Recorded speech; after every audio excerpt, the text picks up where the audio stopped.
Ce sont des pierres qui portent 4000 ans d'histoire. Des colonnes et des allées qui racontent les plus grandes heures de l'Égypte pharaonique. De toutes les merveilles qui jalonnent le Nil, le temple de Karnak est de toutes la plus célèbre.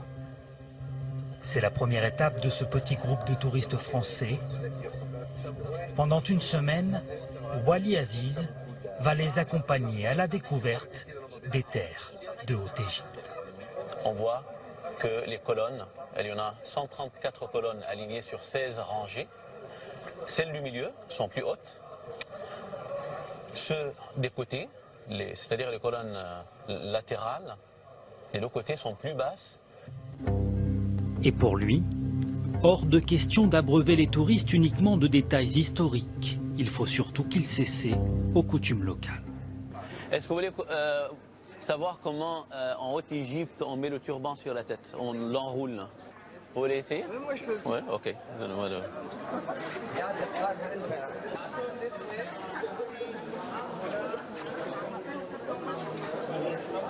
Ça vous va très bien. La reine d'Égypte avec le roi de l'Égypte.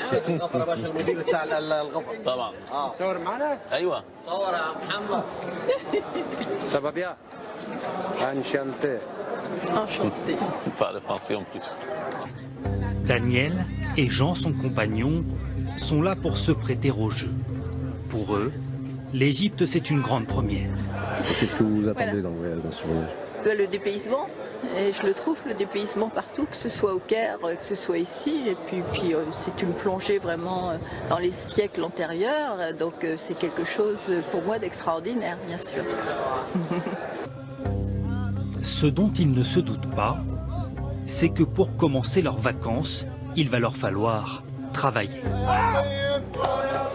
Wali souhaite leur montrer l'activité de ces tailleurs de pierre qui patiemment déplacent un monumental bloc de granit. Quelques bras de plus seront les bienvenus. Rapide répartition des rôles. On va mettre madame au milieu. C'est le guide qui battra la mesure. On va dire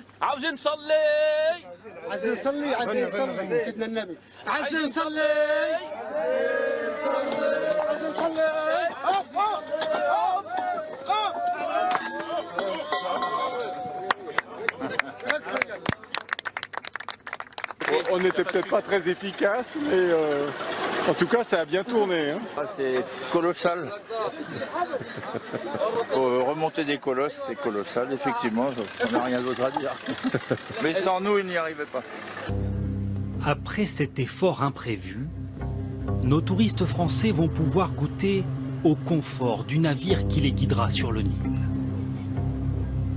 C'est à bord de cette dahabiyeh, un bateau à voile égyptien, qu'ils vont remonter le fleuve 5 jours durant. Bienvenue à bord.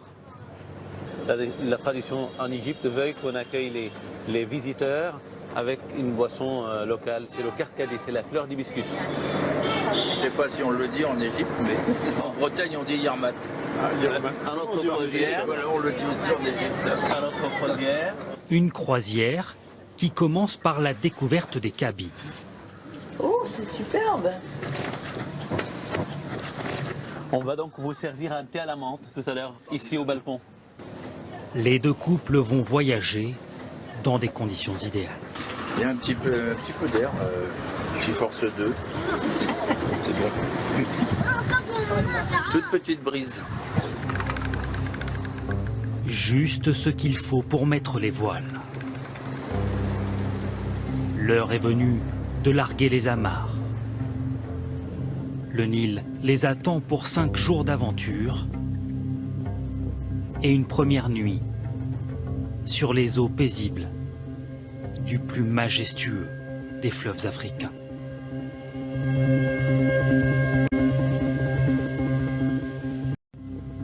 Précédemment, le temple de Karnak, 4000 ans d'histoire, des colonnes qui racontent les plus grandes heures de l'Égypte pharaonique. Premières émotions le long du plus majestueux des fleuves africains.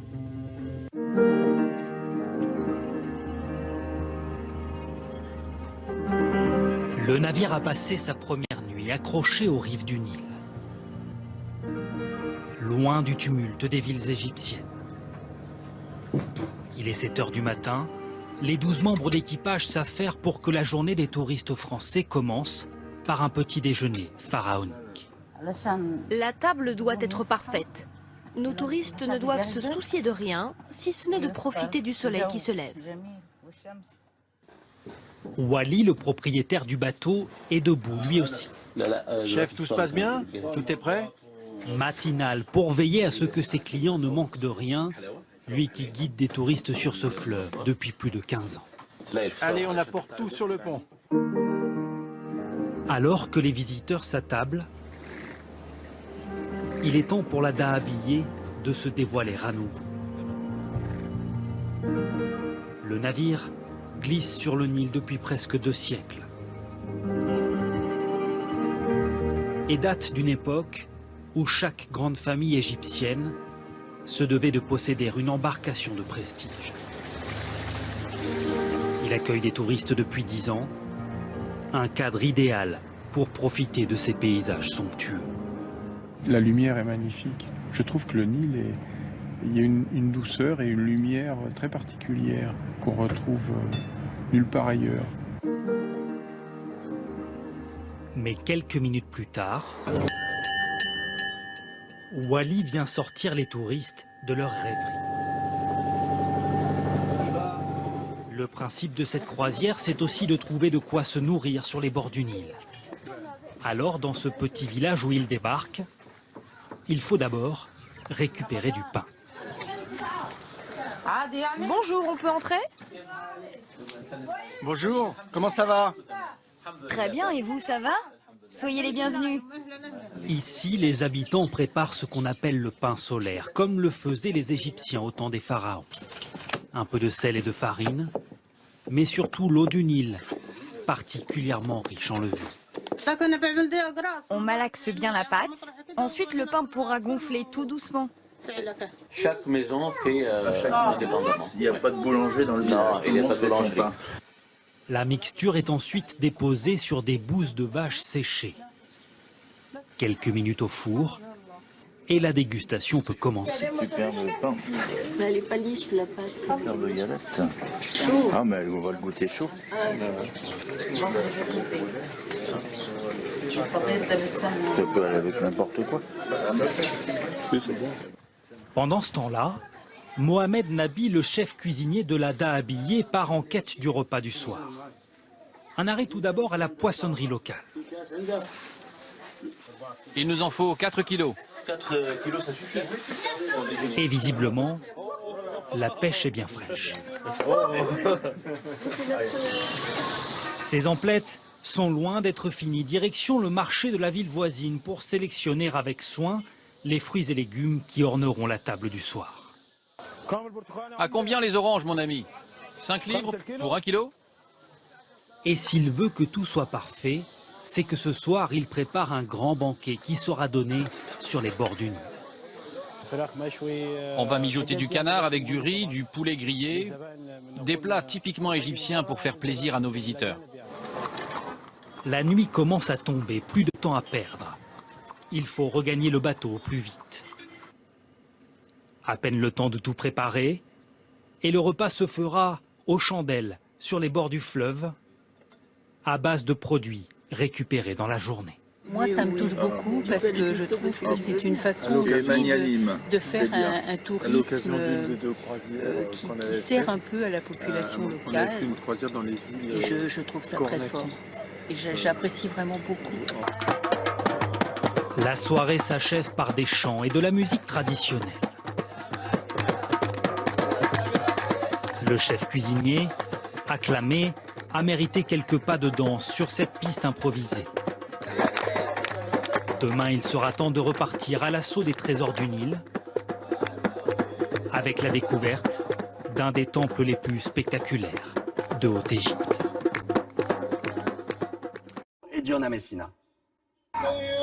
Précédemment, au pays des pyramides, les touristes ont apporté leurs pierres à l'édifice. Après une pause à Karnak, la Felouk approche d'un autre site grandiose.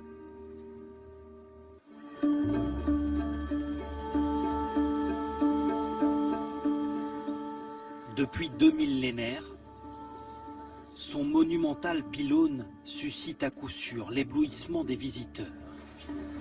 C'est un magnifique col. On est tout seul en plus, on va le prendre. Le temple d'Edfou, un des trésors méconnus du pays des pharaons. Donc ici, on va visiter l'un des temples les mieux conservés en Haute-Égypte et peut-être de toute l'Égypte pharaonique. C'est le temple de dieu Horus, dont on voit la statue de chaque côté de la porte d'ailleurs. Donc c'est le dieu à tête de faucon.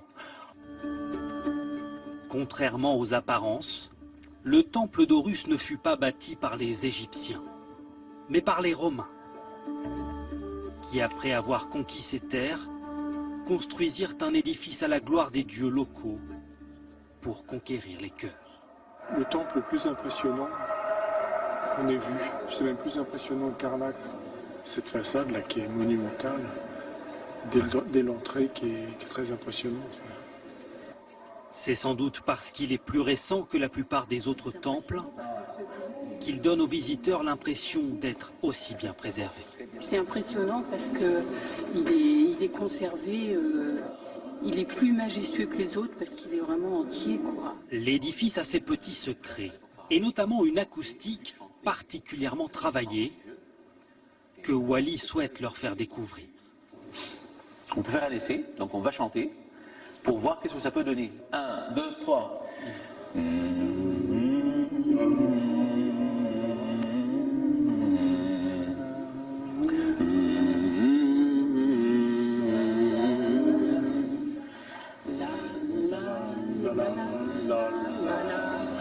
Certainement pas l'ensemble le plus mélodieux qu'ait entendu ces vieilles pierres. Merci.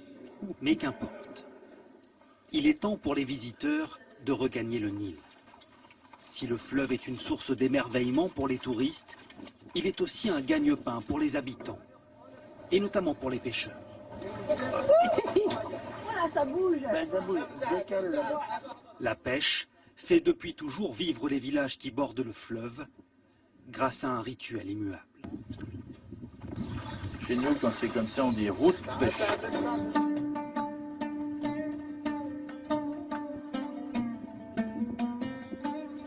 Les filets sont d'abord patiemment posés à la surface de l'eau. Là, on est dans une bonne zone, hein, on voit plus le fond là. Puis viennent les coups de bâton, censés désorienter les poissons.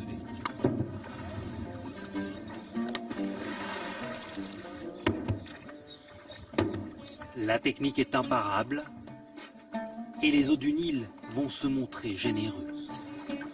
6e, 7e, 8e. On compte les poissons. Déjà, on ne meurt pas de faim ce soir. Ils pensent alors avoir tout ce qu'il faut pour le dîner. Mais c'est sans compter sur ce pêcheur. Il est gros, oh. Oh là là. Dont le tour de main va faire des miracles.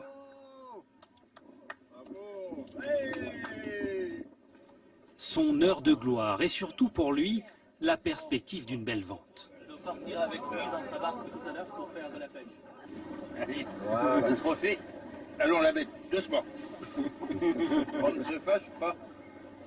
Pour quelques euros, le trophée de 6 kilos rejoindra la table du jour. Et c'est évidemment le chef cuisinier qui sera chargé du destin de cette carpe providentielle. Le Nil regorge de trésors à offrir. Et pas seulement sur ses rives. Celui-ci, servi sur un plateau, comblera le palais des visiteurs. Demain, ils découvriront les impressionnantes carrières de grès qui jalonnent le fleuve, sculptées depuis des millénaires par les rayons du soleil de Haute-Égypte. Précédemment, la Felouk remonte le Nil et le temps. Après Karnak, le temple d'Edfou. Le Nil, source d'émerveillement et gagne-pain pour les pêcheurs des villages qui le bordent.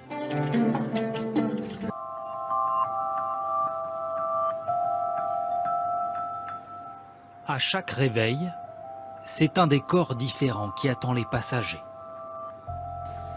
Si la carrière de grès de Djebel Silsilé ne fait pas partie des sites les plus réputés, elle est bel et bien centrale pour les amateurs d'égyptologie. À l'époque, il y en avait les bateaux des pharaons. Les ouvriers, il y en avait des milliers d'ouvriers qui travaillaient ici, qui coupaient le bloc de pierre et les chargeaient sur le bateau pour partir vers les différents sites Karnak et ainsi de suite. C'est ici que les pharaons venaient chercher la matière première nécessaire à leur construction, rivalisant de faste. Elle va tomber, non, passer, je vais tenir passer. Les parois de la carrière ont durant des siècles été patiemment sculptées. J'imaginais les architectes et venir choisir leurs pierres ici, dans la carrière, comme Michel-Ange allait choisir ses blocs de marbre dans les carrières de Carrare en Italie. Sciés à la force des bras par des milliers de travailleurs. Combien d'ouvriers travaillaient? On n'a pas une idée exactement sur le nombre, mais on suppose que c'était entre 2000 et 3000.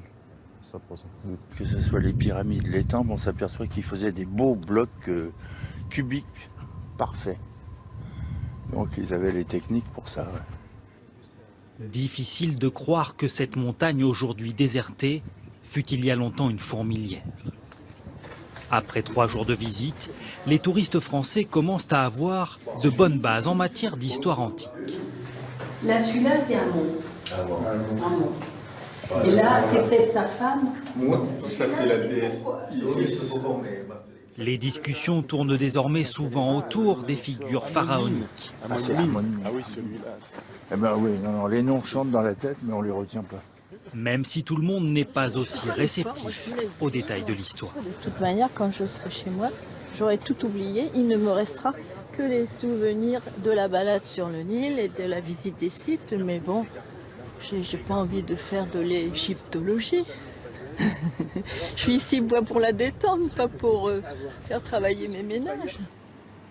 Pour retrouver les pierres extraites de ces carrières, il n'y a qu'à remonter le Nil sur quelques kilomètres.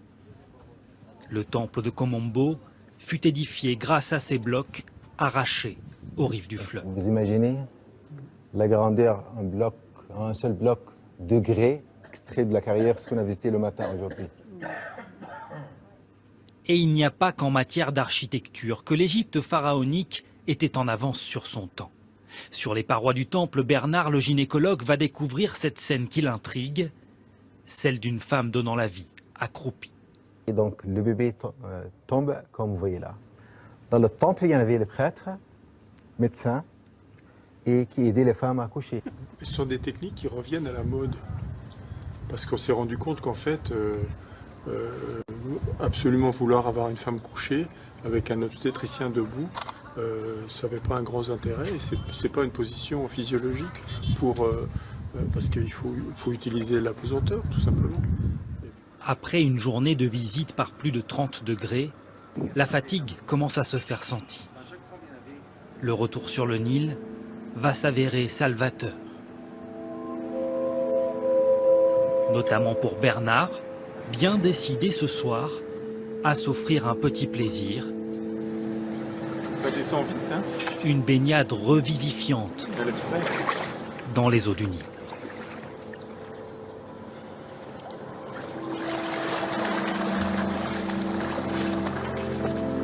Autour de 25 degrés, une température plutôt clémente. Nager dans le Nil au coucher du soleil, c'est quand même une expérience inoubliable. Une parenthèse apaisante. Avant, demain, une dernière journée haletante aux portes des terres de Nubie, à la découverte de la cité mythique d'Assouan. Précédemment, nous avons découvert des carrières qui ont permis de façonner les pyramides, rencontré des villageois qui cuisinent un pain millénaire. La Felouk vogue sur le Nil et approche d'Assouan.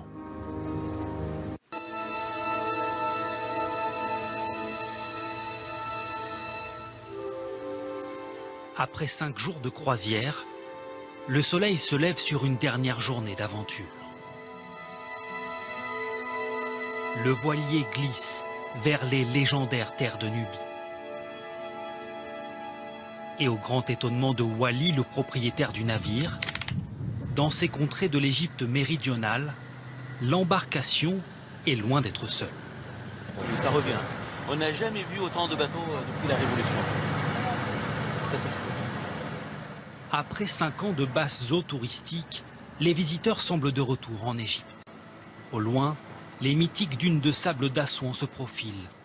Alors c'est en petit bateau, à moteur cette fois, que le trajet se poursuit. À la découverte de ce trésor caché sur une île, le temple de Philae. Une chose à savoir que ce temple de Philae était le dernier temple égyptien à travers toute l'histoire pharaonique gréco-romaine qui est resté en activité. C'est-à-dire jusqu'au 5e siècle ici, on est resté à adorer Isis. Et c'est la dernière attestation de l'écriture hiéroglyphique sur les parois du temple égyptien. C'est donc ici que les ultimes hiéroglyphes furent gravés dans la pierre. Un inestimable patrimoine qui a pourtant bien failli disparaître il y a presque 60 ans. Avant, le temple était submergé de l'eau jusqu'à mi-hauteur de la façade. Vous voyez là, la trace, la marque de l'eau. Lorsque les autorités égyptiennes décident de bâtir un immense barrage à Assouan dans les années 60, une partie des temples de Nubie est menacée par la montée des eaux. Philae, déjà en partie immergé, risque d'être irrémédiablement englouti. Alors l'UNESCO fait le choix de le déplacer. Le temple est démonté, morceau par morceau, puis reconstruit à quelques centaines de mètres de là. Du site original, il ne reste aujourd'hui que ces piquets dépassant de la surface de l'eau. Quasi déserté après la révolution de 2011, Philae se remplit à nouveau, au grand soulagement des guides et autres accompagnateurs. Il nous est arrivé de ne pas voir un seul touriste dans la journée. Le niveau de fréquentation était vraiment très faible. Aujourd'hui, ça va mieux, mais on a peur que tout retombe au moindre problème. Et on sera les premiers à en souffrir. Au débarcadère, les vendeurs de souvenirs ressortent leurs habituelles techniques de séduction. Même si le succès n'est pas systématiquement au rendez-vous, les recettes touristiques ont été divisées par 6 en 5 ans. Ce n'est pas encore la foule des grands jours, mais les Français et les Américains notamment commencent à revenir. Sur les quais d'Assouan, les bateaux fantômes sont encore nombreux. Mais certains habitants, comme celui-ci, se montrent enfin optimistes, bien décidés à profiter de l'éclaircie actuelle.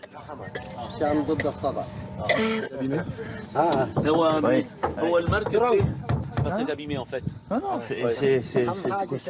il suffit juste de gratter. Bien sûr. Et après on retrouve l'acier dans un bon état. J'espère emmener des touristes sur ma felouque prochainement. Elle peut sembler abîmée, mais bientôt vous verrez, elle sera parfaite. On va lui souhaiter bon vent avec, comment s'appelle son bateau? Alaska. Alors bon vent avec Alaska. Bon vent avec Alaska. Bon vent. L'heure de la dernière balade est venue. Et le coucher de soleil sur le décor d'Assouan n'est pas le moins spectaculaire du séjour. Loin de là.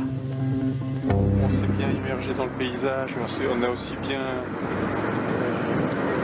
rencontré les gens, la culture. Je trouve que c'est un des plus beaux voyages qu'on aura fait jusqu'à présent. Au pays des pharaons, les souvenirs sont, dit-on, à l'image des monuments qu'ils ont bâtis. Conçus pour résister à tous les caprices du temps.